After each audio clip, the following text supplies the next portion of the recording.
Testing. All right. I'd like to welcome you out to this session here today. My name is Lynne Yocom. I'm with the Utah Department of Transportation. We're going to be talking about, in this session, how to help communities attract broadband, what maybe communities can do for broadband providers as they get in their communities to try to make transitions helpful for them, maybe through dig once policies, et cetera, something like that.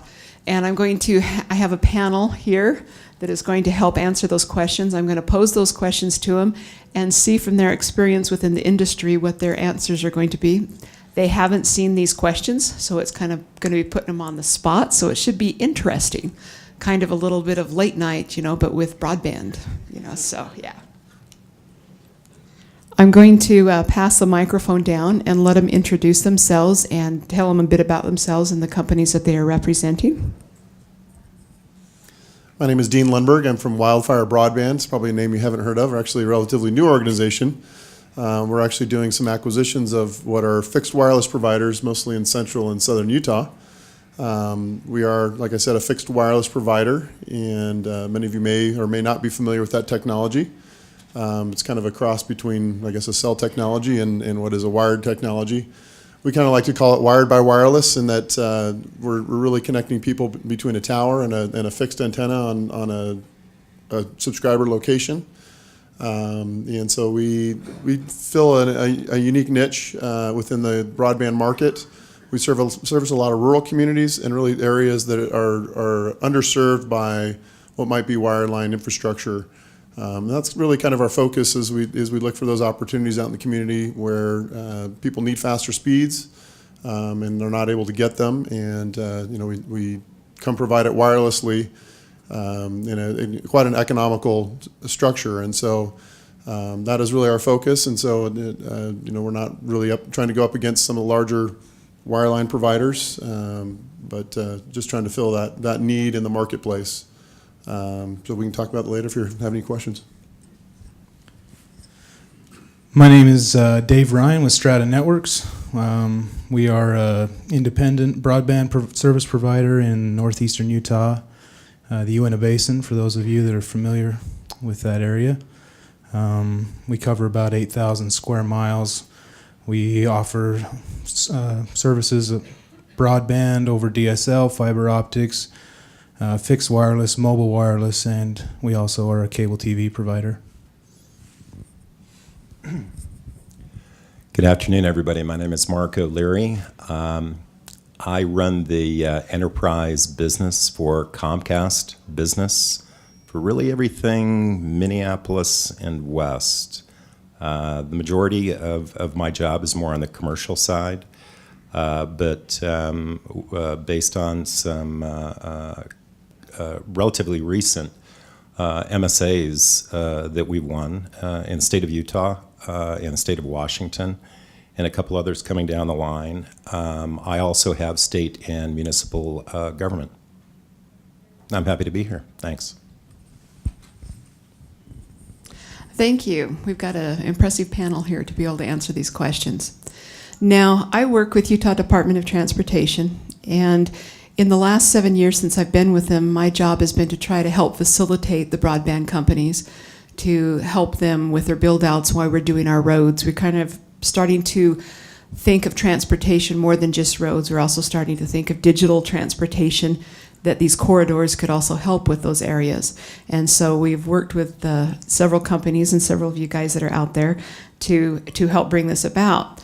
For this panel, we're trying to find out more on a local area. What could the local governments, say cities, counties, do to help facilitate broadband for you? What would be the one thing that would help you the most when you're in a city or a town, when you're trying to put a line in, that could help you expedite that and get those lines in faster and make your builds more successful? That's your first question. So since we're fixed wireless, we're a little bit unique in that respect. We actually do get pretty good cooperation from cities in many cases. For us, it's about access to sites in which we can broadcast. So we're looking for areas such as water tanks or sites on a hill. Maybe there's a communications tower It's very helpful for us to be able to get access to some of those locations, for us to be able to erect our own tower next to it, or to be able to use a facility that may be already in place, or we can lease some space. But we love to cooperate with the cities and counties in their facilities, and it can actually be somewhat of a revenue stream for the cities and counties as well, or trade for what might be service to a location that you might find difficult to get broadband to. So for us, the help that we can get from the cities and counties is that just access to different site locations where we might be able to build that infrastructure and then deliver to the end users. I think for us, the biggest challenge we have is just trying to be notified in time of developments that are going in. I think sometimes, for whatever reason, broadband isn't considered to be an essential service. And whereas, with power and water and sewer, those types of things are typically required for any new development, but broadband is not always. And so it takes a little bit more effort from the service provider working with those local entities to try to keep track of what's coming, what the new developments are, opportunities that are available. So communication there would be a big benefit, and that's one of the biggest initiatives that we have at Strata, is to try to work with those local entities to make sure that we're aware of the things that are coming. For really much of the last 6 years before I took this position, I was running Comcast business in the state of California. In the state of California, you've got everything from the San Franciscos, the Oaklands, the San Jose's, the Palo Altos, each of them with very different permitting rules, each of them with kind of a different approach to city planning. But you also had, especially in Central California, you also had a bunch of small communities that we had fiber and coax into. And we launched the business services piece back in 2007, so it was still kind of a startup business for us. So I learned in 6 years in California, dealing with all these municipalities where there was not any real standardized process, is that our construction managers really needed to develop, as trite as it sounds, a long-term partnership with the city planner's office. I mean, that to me was about 50 to 60% of it. So we understood when moratoriums were coming up that we could actually put their plans into our project plans. So that our kind of principle was, no surprises. No surprises on either side. And the other thing that we did in San Francisco, where, as you can imagine, the permitting process in some cases was 3 to 4 months, and customers, whether they're state customers or whether they're commercial customers can't wait 3 to 4 months to do a fiber build for extra bandwidth to a facility. So we really worked with the city council, worked with the city planner's office to really take a look at expediting and shrinking that permit process. And, it takes time. It's heavy lifting. But I think the partnership, again, between the construction engineering of, at least, in our case, an MSO, a cable company, but also I was 20 years with AT&T. I mean, it was the same thing. You really had to have, especially in big municipalities, you really had to have that partnership with the city planning office. I'm going to throw a bit of that question back out to the audience. How many of you who are providers, what has been one of the stories that you've had maybe with the city that you're like, this is something Utah could do with our permits or whatnot? Is it a good thing to maybe try to streamline from a state perspective, or is it good to leave it as a single, each city trying to permit through? Is it worth even exploring that? Does anybody have a comment back that? I work down in St. George.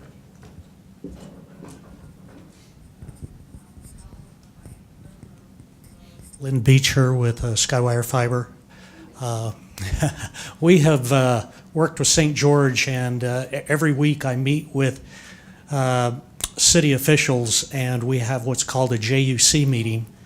And we get all the developers to come in, show us their plats. They get approval from each of us in the joint use committee as far as trenching, and all the conduit is pre-planned, and it's really working well. Very good. We've got a good success story. How many of you have experienced some of that with the rest of your communities? Are you getting enough participation and involvement and help to be able to put these items in? We'll take yes. From the other side of the question, from the local government side, is there anything we can do to look at all of the different providers of broadband, to look at it like I'm going to use the word electric utility. We've learned a long time ago we can build one system and share it. Is there anything in that regard? Think of it as a highway or a road. You read my mind for the next question. Very perfect. Lynne, did you have one more comment? We have one side of the city that we are pre-planning to put 144 count fiber up, and all of us will be jumping on board leasing some fiber, and that way it keeps all the clutter and the mess, which we have a clutter and mess with all the utilities, communications, and this is really going to, I think, going to be a neat idea.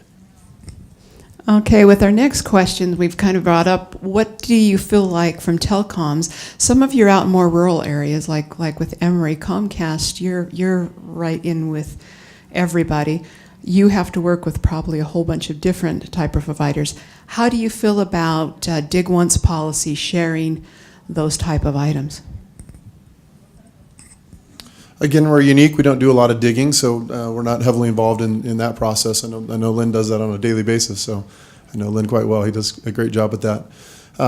So for us, coming back to your question as well, shared resources, there's certainly some things that can be shared. I think overall, one of the things that I've seen as of real benefit is really for the cities and even the city councils to get together and bring the available providers in and have a discussion. It's just extremely helpful for you to know what's even available, and it's extremely helpful for us as providers to know what you need and what you're hearing from the city residents or businesses as to what is needed. And then we, as you have that discussion, then you can come up with a solution that best fits the need for the community. And there's certainly different applications and different situations that fit different technologies. And so I just highly recommend that everybody build those relationships with your local providers and bring them in and educate yourselves as to what is there. Yeah, I'd kind of echo that, especially on the wireless side for us, doing co-locations and things like that for cell sites, trying to utilize the same hilltops. It becomes important to be able to share that infrastructure with each other.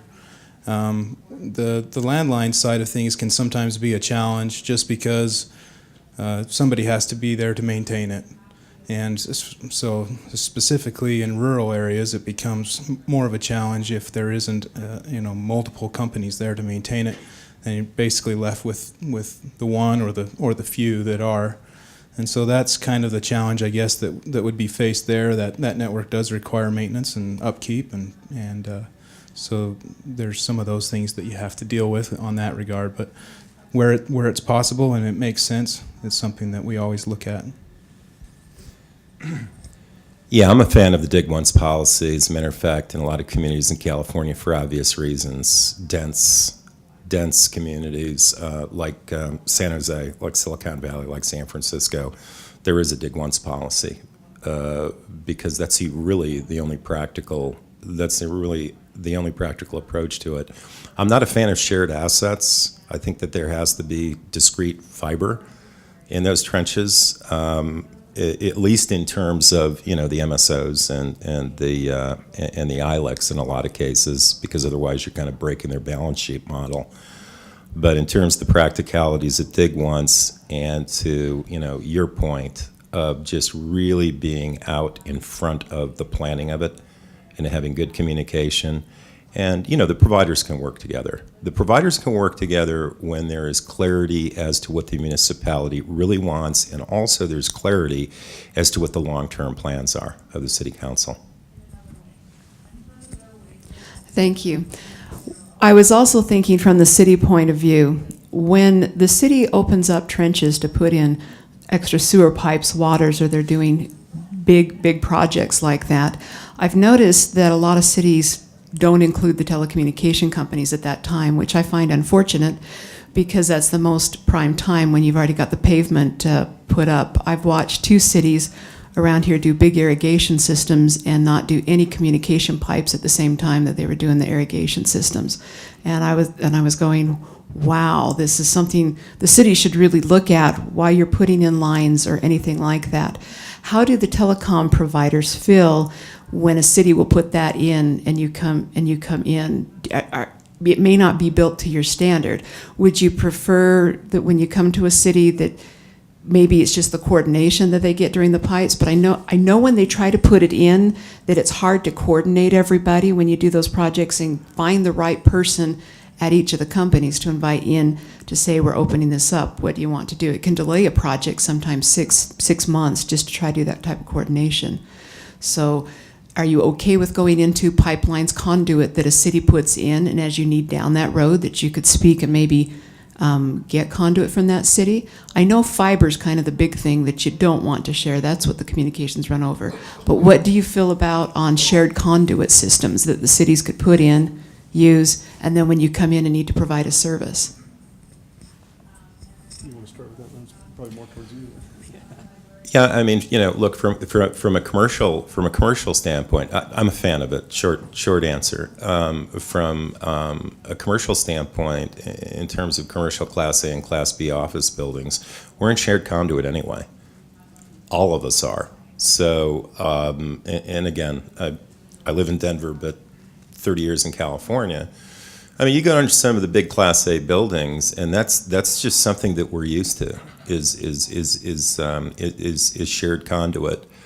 To me, so it's frustrating when we hear after the fact, and I've seen it a lot in my time in telco, that there is a dig for irrigation, or there's dig for sewage. That again, the local engineering team didn't know about until it was pretty much completed.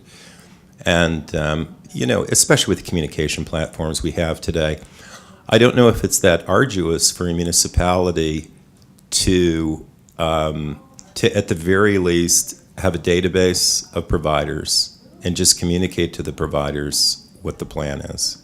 And again, I know it sounds really simple, I know it sounds pithy, but a lot of it is just communication to the providers from the city planners.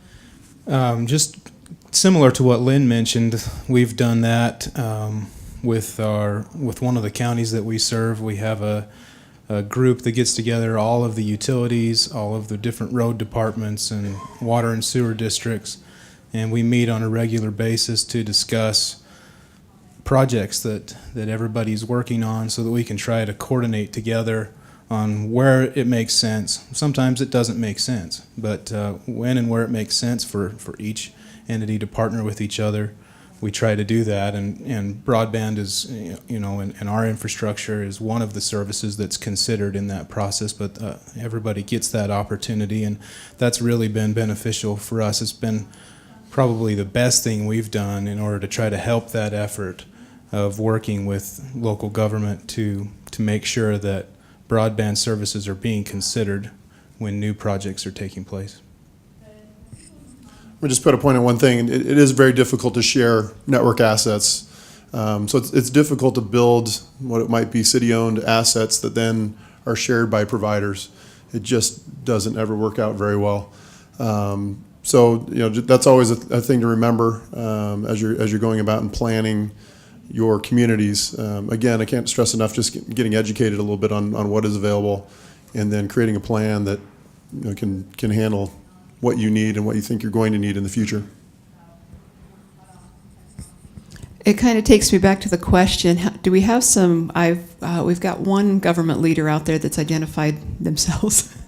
How many others do we have out there that are with cities and towns? Oh, we've got some good majority in the audience. With the cities and towns, as they come in for the telecommunication providers, how many of you have the ability to maybe get together with a community? Who within your town do you have designated that might be a telecommunication contact for your towns? Have you put that in place? Has anyone got any thought on that they want to share, or is it something that you haven't thought of until today? Nobody want? Yes. I think it's an evolving thing here that communities haven't in the past realized that they ought to be doing these kinds of things, and that's just starting to happen now. I'm wondering from all of you if there's some sort of a suggested list of things that you would like to see communities start to do to help broadband show up in the communities. And I've heard the email list. That makes tons of sense to me. But there's probably a bunch of other things. The department heads getting together with projects and making sure everybody understands Open Trench. But it seems to me there ought to be a list generated of here's what we hope we might see from government one of these days. With our national federal highways, they've asked us, that an executive order came out, I believe it was in 2012 of about May, and they've asked us to try to help the communities with Dig One policies and to try to reach out with our assets for that. So I know from a UDOT standpoint, if we could do anything to help you guys, maybe on a monthly basis or bi-monthly basis, something to help with coordination, that we could also offer some of our coordination in our facilities to maybe offer where the meetings are at or anything. So if any of you get interested in that to try to help with the coordination, UDOT would be more than happy to help out with that. So I should have put my contact information up there. Lynn? Lynn, one more thing. We just did a project with St. George. They wanted to take a power line down, a large three-phase power line, and asked all communications to put a conduit in. And I thought of you that possibly UDOT should have been part of that. It's a very important strategic place. And one of the communications companies didn't do it. Well, they now serve IHC, and they're having problems, and they're going to all of us that did put conduit in. So you just cannot put enough conduit in. It's just so critical nowadays. So any of you cities, man, get conduit. UDOT's tried to do that for the providers. I think the message that we're getting back from our telecom providers is we would like to put our conduit in if you will tell us when you're going to be building it. That means that maybe as a city you don't have to plan so much for it, even that structure with the pipe. If you'll just let us into those meetings with your communications, we'd be happy to kind of come in and do that. That saves more money for the cities. If you've got an area that you're having trouble and don't have the time for coordination, cities, I would recommend putting some conduit in if you don't have time for at least for the coordination, and then at least talking to them. That would be a suggestion that we have for that. Let me look at my next question. These are great.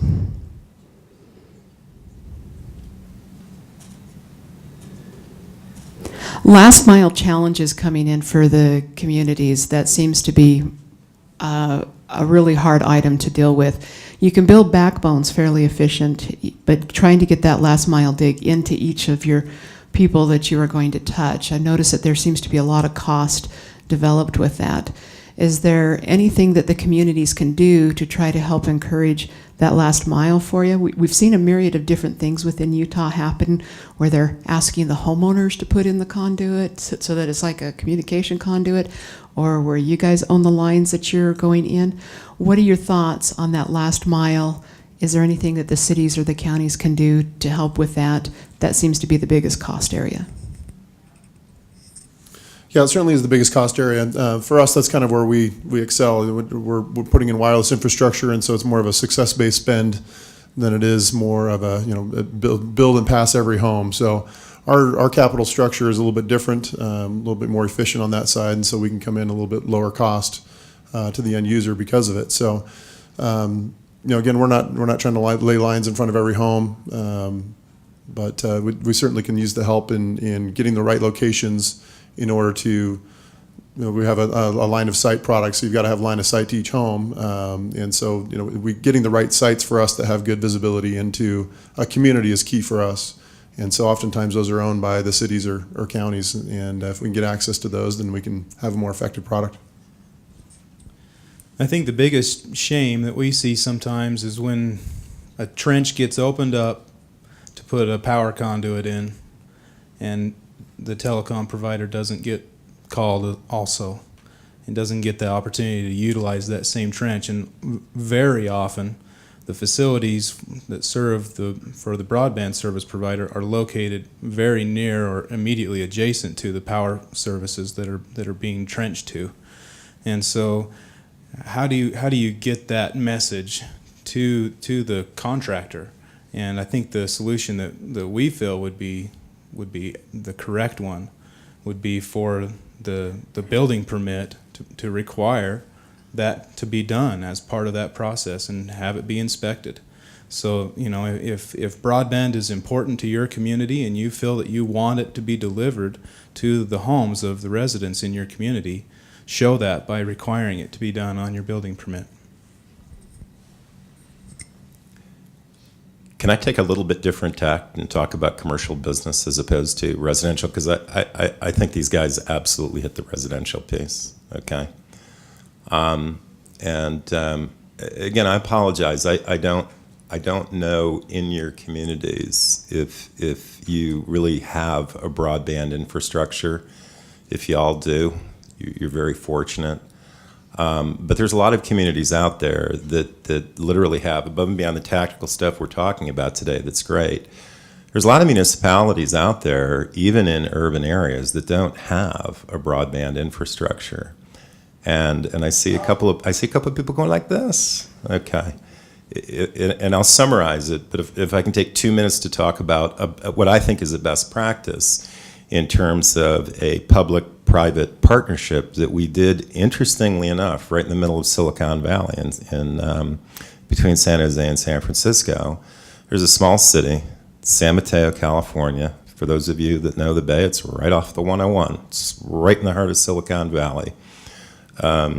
Sand Hill Road, where probably about 60% of the venture capital comes from, the United States, is 12 miles as the crow flies. And ironically, this small city with 850 businesses, small and large, both Class A buildings right down to, Joe's Auto Body. They did not have a broadband infrastructure. What they had was they had an incumbent telecommunications infrastructure. It was, 20 years old. DSL, maybe, if you were close to the company office, maybe 3 megabits, right? And if you were a business that needed, 45, 100, 200, or a gig, you had to retrench and lay copper into the building, right? There was no fiber. So every time that you wanted to do an upgrade in an office in a building, you had to retrench and lay more copper down. That's not really, in terms of what the standards are for broadband, that's not really a community that had broadband infrastructure. So cutting through a long story short, the city council of San Mateo, the economic development team called EDGE, the Chamber of Commerce, and the property managers, interestingly enough, teamed up and put together a prospectus of what they wanted. And they went out to landline folks, they went out to fixed wireless folks, they went out to ILEX, they went out to CLEX, they went out to everybody, and said, we want you to come in here at zero cost to the city, and you tell us what you want us to do as a partner, but we want somebody to come in and build a broadband infrastructure. When you take a look at the top 4 things from a property manager standpoint across the United States, price is 1 per square foot, and amenities, obviously. Location's number 2, parking's number 3, and broadband is now number 4. It's number 4, okay? So San Mateo had San Mateo had a high vacancy. They had businesses that they had tech startups that literally moved out after like the third or fourth employee because they just couldn't run their businesses on a DSL infrastructure. So we spent a lot of time with them. We met with the business community before we made a decision, and we invested $2 million into a fiber ring and the local last mile access to every single commercial building in the city of San Mateo, 850 businesses. So we invested up front. However, what the community did, not us, what the community did, is they would put on their own marketing to the businesses. They literally put skins on their bus, Digital City, right? Within 14 months, we had 36% market share. So the bottom line of this is they got their Digital City. So a small business, the minimum that we'd provide a small business was 12 meg down and 2 meg up to 10 gigabits, right, in increments. Now, this isn't necessarily a Comcast story. This is any cable company or CLEC actually could do this. But it was a long-term partnership, took us 8 months to do. Again, the city didn't put in a penny, but they pulled their moratorium and really worked with us. The city planning office really worked with us, and the build was only 3 months long, okay? The confluence of, good business for us, great PR and community for us, or any cable company, or any telephone company, if you will. But also, they now have a more vital, 2 years later, they now have a more vital and vibrant business community. And tech companies are slowly starting to move in because you have almost unlimited bandwidth. So that's a best practice. We've done it a couple of different times, and we plan to actually accelerate that. And it's just people sitting down talking, but again, they told us what they wanted in a very tight prospectus. There was no ambiguity. So if we invested a couple of $1 million, the city council didn't come back and say, well, it's not really what we wanted. And it really was a partnership. And I've been doing this a long time. This was the most, in my opinion, successful private-public partnership I've seen in telco, because it's happened all the time in like biotech down in San Diego. It's happening all the time, and I'd like to see really more and more of it, because it's not rocket science, and it's only goodness for the municipalities. Just to add to that, one of the things I worry about is that the city see this perspective that fiber is really the only answer. And I'm really a fan of more of an incremental approach. Now, is fiber ultimately the answer? Maybe. I mean, we don't really know what usage is going to look like 20 years from now. But nobody's using a gig to the home at this point. It's not necessarily a need to run fiber to every home. And sometimes the city councils, I think they'll get one person that comes in who just insists that they have to have a gig to the home. The communities really don't use it. I think anybody that's actually put in fiber and monitors the usage for a customer, they don't use anywhere close to that. So there is this ability to have more of an incremental approach. And I think the service providers are very much willing to go down that road and bear the capital cost of that incremental approach over time. To just come and insist that we have to have fiber, to me, is not really a solution. I mean, it's a huge expense and really not needed right now. Can I rebut that?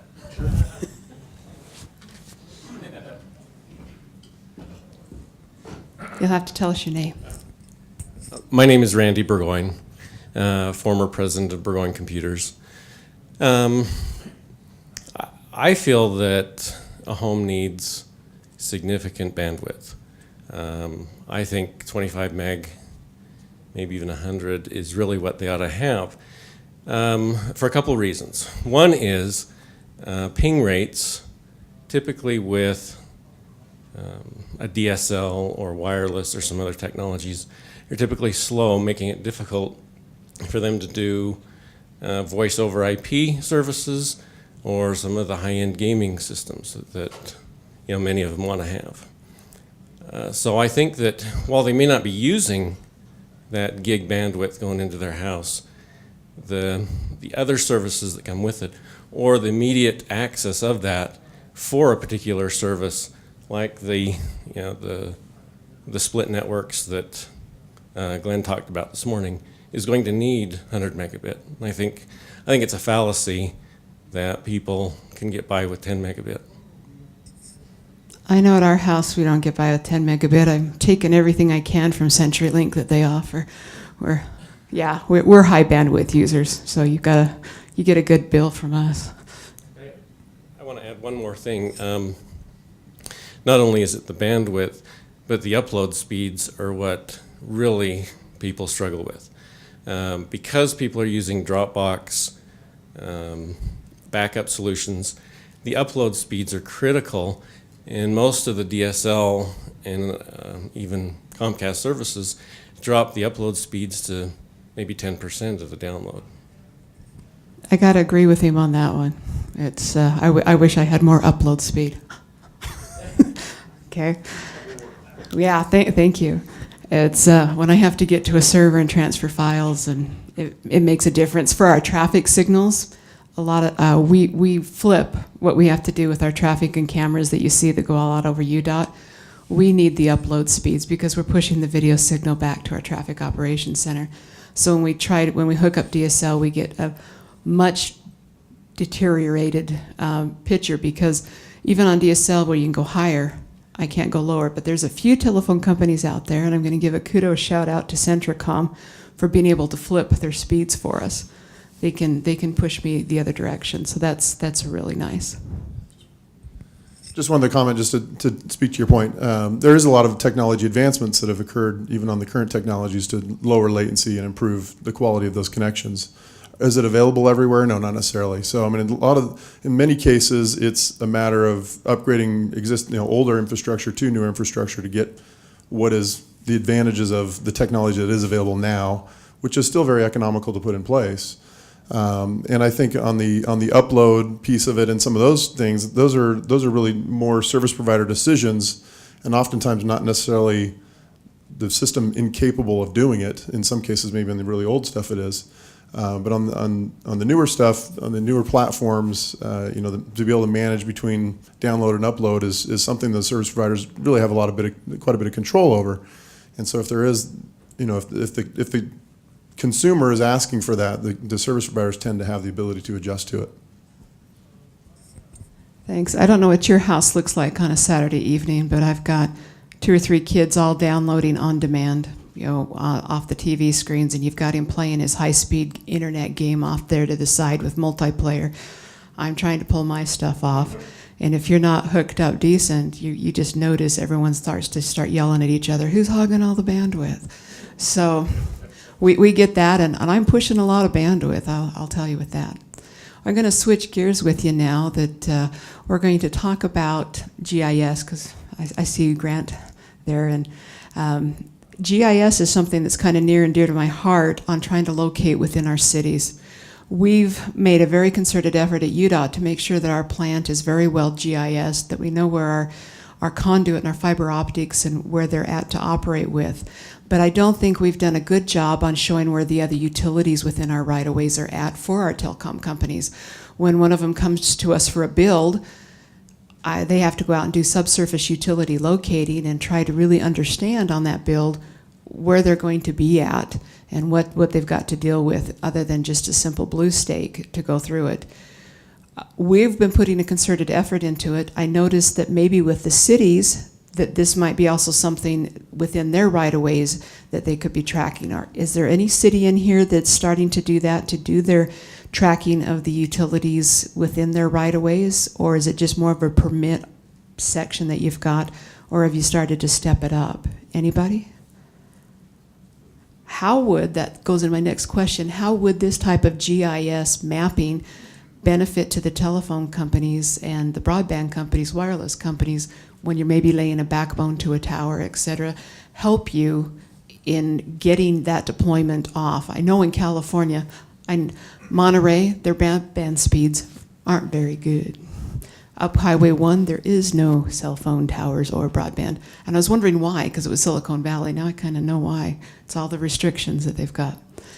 So would GIS mapping of the subsurface utilities help you with your deployment? It definitely would help because it gives us it shortens the engineering time, the time to determine what side of the road is best to be on, or what position in the road is the best position to be, whether we should be in the front of lots or try to use alleyways. All of that stuff is research that's being done on every project, and so being able to know what is there already so that you know what you're dealing with would be very beneficial, along with any available infrastructure that could be utilized if available. I think that would be helpful. Yeah, over the last 3 or 4 years, and again, I'm not talking for the ILECs, the telcos per se, but I'll talk in terms of the cable industry.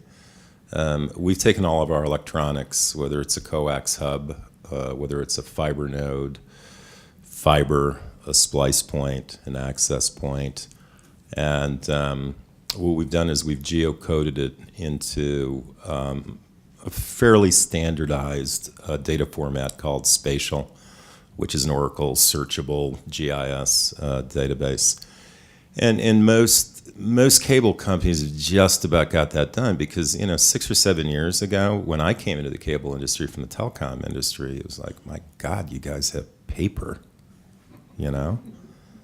So, we spent the capital investment, not just Comcast, but Time Warner, my friends at Cox and Charter and all that, and we geocoded this. And this, in my opinion, is something that municipalities, a road that they might take a look at, because wouldn't it be really interesting, whether it was a fixed wireless, whether it was an ILEC, a CLEC, it doesn't matter.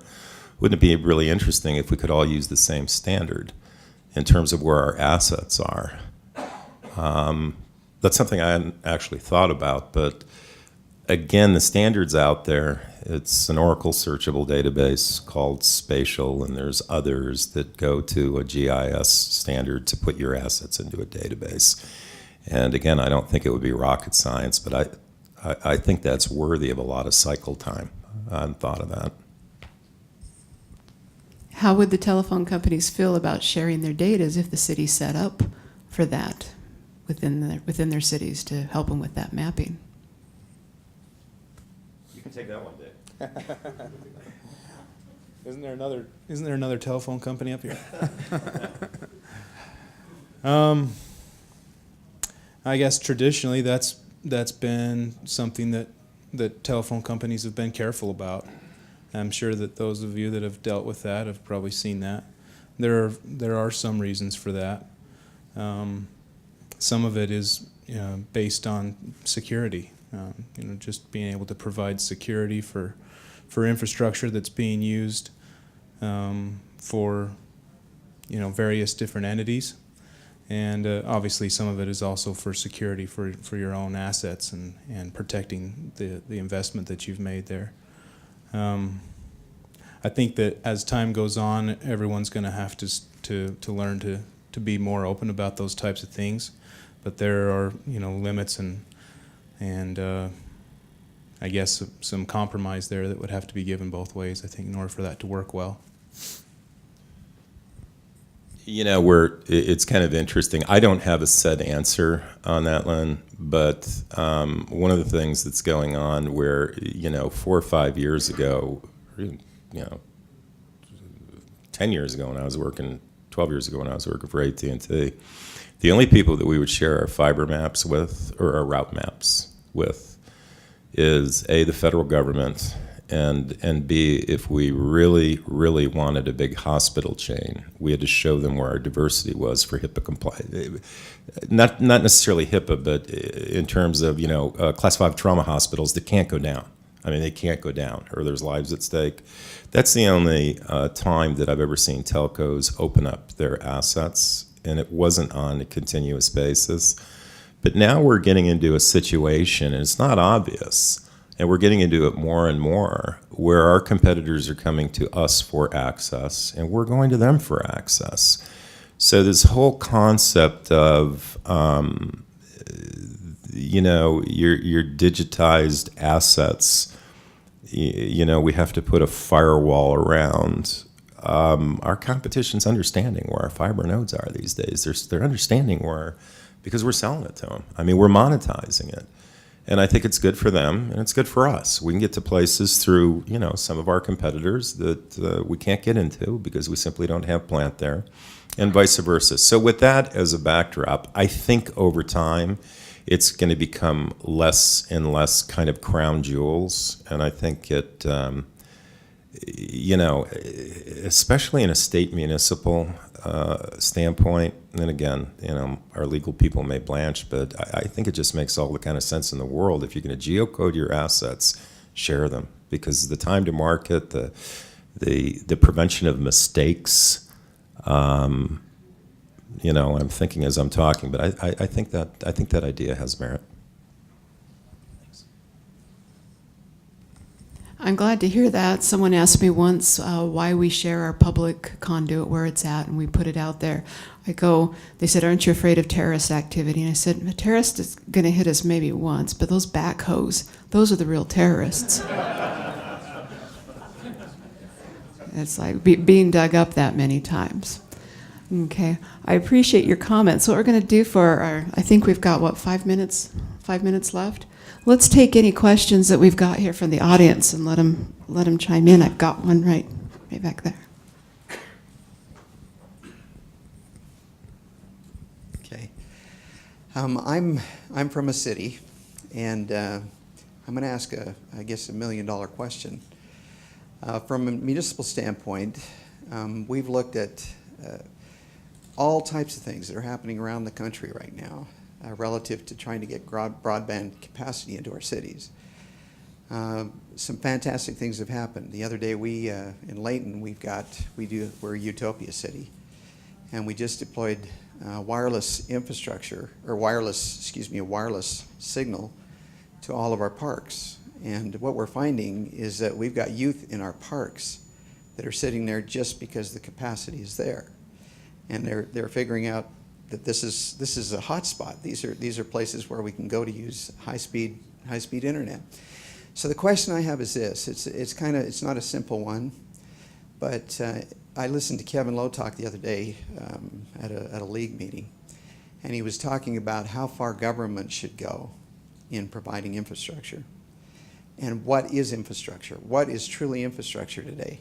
We talk about electricity being infrastructure. And no debate on that. No debate that gas is infrastructure. But when does capacity and connectivity become infrastructure? And how far should government go in implementing? We're the infrastructure guys. We put in infrastructure. That's what we do best. We do that really good. We're really lousy at retailing stuff. I can tell you that for a fact. But we are really good at infrastructure.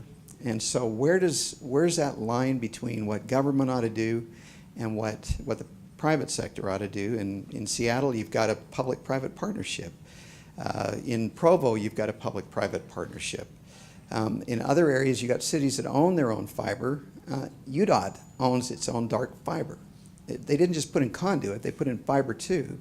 Utopia owns its own fiber, conduit, and head ends, the equipment that runs the stuff, that lights the stuff. And then it leaves its infrastructure open for individuals to ride. Where does infrastructure end for government and your responsibility as private providers begin? Because what you're talking about in that city, you're the only provider in that city. That's not true. You're it. Okay, well, if you're letting others ride it, kudos to you. Kudos to you for doing it. And I didn't mean to imply that, but if you're letting others ride it, that's great. But where does our responsibility and your responsibility begin? Because I think this is infrastructure, every bit as important as any other type of infrastructure. And not just low capacity, but high capacity. That's been a question within Utah. I think they've been tossing that around since I've started with this back around 99, 2000. that question has been going back and forth. And I know that there are differencing of opinions with our telco providers on where that's at, and I know that we have difference of opinions. Utah's been kind of a melting pot to bring about every type of public-private partnership, city deployment, I think, that you can think of within the United States, and it's interesting to watch where Utah is going with that. Did we have one more question? Right there, Brent. Bert Granberg with the States Mapping Office, AGRC.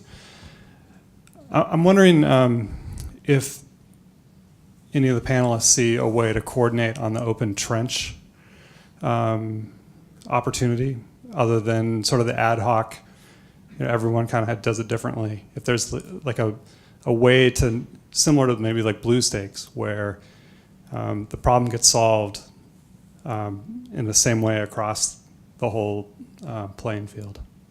So I'm a city, this linear trench is going to be opened. I can notice everybody through a common channel.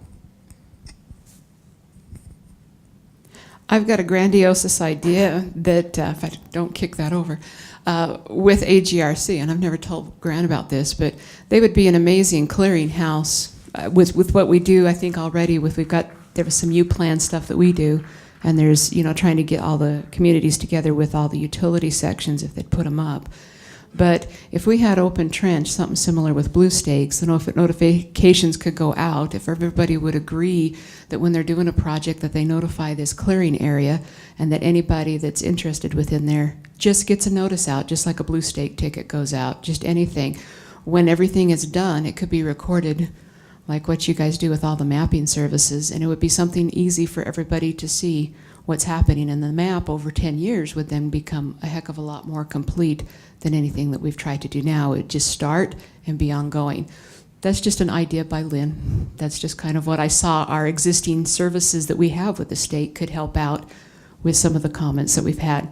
We're going to let each of our panelists have a final comment back on everything that we've said today, and that will be our end. I guess my final comment will be back to your comment, sir, from Leighton. What is the role between municipal and really what is private business? Certainly, our interest is to lean heavier to the private interest side and more of a capitalistic model, if you will. And I know there's different perspectives. I certainly talked to many people. There's certainly models on both sides of success and failure of that happening. So, my belief obviously is more that private business is more suited to meet the needs of the public long term. Cities don't do a real good job of maintaining networks. They may be able to lay fiber, but again, it comes back to shared infrastructure is very difficult for a service provider. And so if all you have is shared infrastructure, you have this need to maintain what is a shared asset, and the city's going to be responsible for that. And so then you end up levying taxes, and you end up doing all these different things that make it much more complicated. Then you're splitting revenue, and you're doing different things that make it difficult for a company to make money being a service provider. So I'm far more of an advocate of the public sector taking care of the issue. But I know that there's unique situations. It probably doesn't satisfy every situation, and not every city gets served like it wants to or needs to by the public sector. So it is kind of an individual decision by each city, but I think in many cases that I'm seeing, the cities are rushing to get something they don't necessarily have to have or need. It just seems like the latest, greatest cool thing that maybe they want to provide the public, but at the end of the day, the public's really not buying it because it's too expensive. So that's just my end comment. I'll pass it on to these gentlemen. Yeah, I think the most important thing for us, if we were to hope that you would take something away, would be to open up that channel of communication with the service providers, service provider or providers, plural, if you have more than one in your area, so that you can find out what opportunities do make sense. I think sometimes we assume that every opportunity does make sense, or that no opportunities make any sense, and I think that we have to be able to talk about them individually and find out what the opportunities are and what makes sense for each entity in being able to cooperate. An example would be, an open trench, like Bert mentioned, may be very valuable to everyone if it's a short trench that goes from a service location to a home. But if it's a big trench that you find out the week before that it's going to be opened up and it's going to go, 2 miles through a city, there's just no way that you could put together the engineering that you would need in order to build the infrastructure so that it would be usable in that type of a time frame. So sometimes that that can slow down the project itself if you're wanting to wait for that, and so there's times when it makes sense and there's times when it's not, when it doesn't. But I think the most important thing is to open up those lines of communication, be thinking about broadband, and make sure that it's a priority for your community to deploy that service. Yeah, if any of you want information on the public-private partnership in San Mateo, and again, this isn't about necessarily bringing it to the residential, but specifically to the commercial side of it, bringing broadband in, feel free to contact me and we'll figure out how to do that, and I'd be glad to put you in contact with San Mateo City Council, the Chamber, the Edge Development Community, and they'd be glad to take your call because they're kind of very proud of what happened there. Okay, so we'll figure out a way to get my email out there. Thanks. I'd like to thank everybody for coming. I hope you found this educational, and if you have any questions afterwards, just let us know. Thanks.